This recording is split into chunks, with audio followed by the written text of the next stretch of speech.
अरे अनामिका बेटा, मेहमानों के लिए नाश्ता तो ला।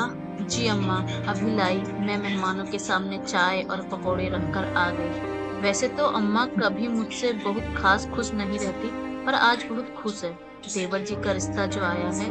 मेरे परिवार में मैं हूँ, मेरे पति जो एक इंजीनियर है, मेरी प्यारी सासू माँ जिन्हें मैं प्यार से अम्मा कहती हूँ, और मेरे देवर जी पढ़ने में बहुत अच्छे थे। थोड़े ही प्रयास में उन्हें अमेरिका में नौकरी मिल गई। जब से वह बाहर गए हूँ, माँ के तो पैर ही जमीन पर नहीं रहते। ज्यादा दहेज न लाने के कारण वह मुझसे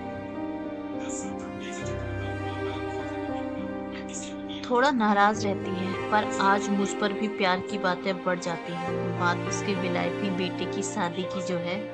बारातियों का स्वागत अच्छे से होना चाहिए, अम्मा लड़कियों वालों को समझाई जा रही थी। लड़की वालों के जाते ही अम्मा ने मुझे बुलाया।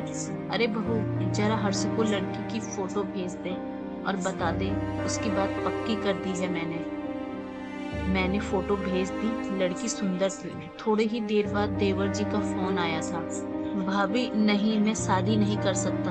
अरे देवर जी, क्या हुआ? अच्छी भली तो है लड़की और अम्मा की पसंद है। नहीं भाभी, मैं प्रीति को पसंद करता हूँ, तो मैं उसी से शादी करूंगा। भाभी आप माँ को मना ले। यह खबर सुनते ही मानो अम्मा के पैरों तले जमीन सरक गई। उधर लड़की वालों का विलायती दामाद का सपना टूटा और इधर अम्मा का दिल।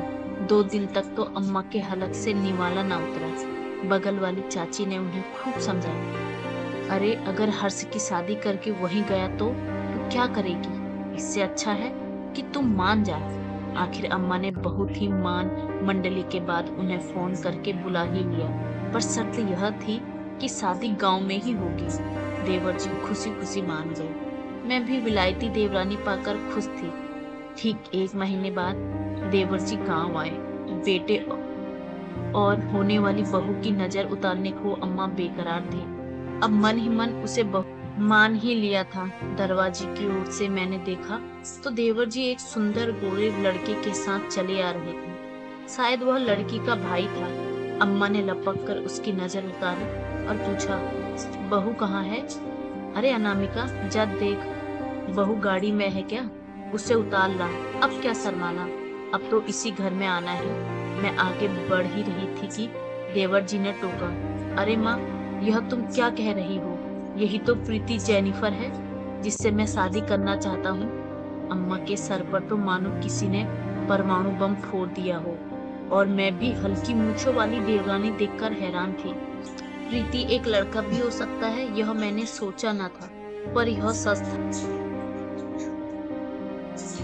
और इसे सबको स्वीकारना ही था, क्योंकि देवर जी जिद पर अड़े थे। अम्मा ने भी भारी मन से दोनों की शादी के लिए हाँ कर दी, पर गांव के लोग क्या कहेंगे, इसलिए अम्मा ने उन्हें वापस भेज दिया।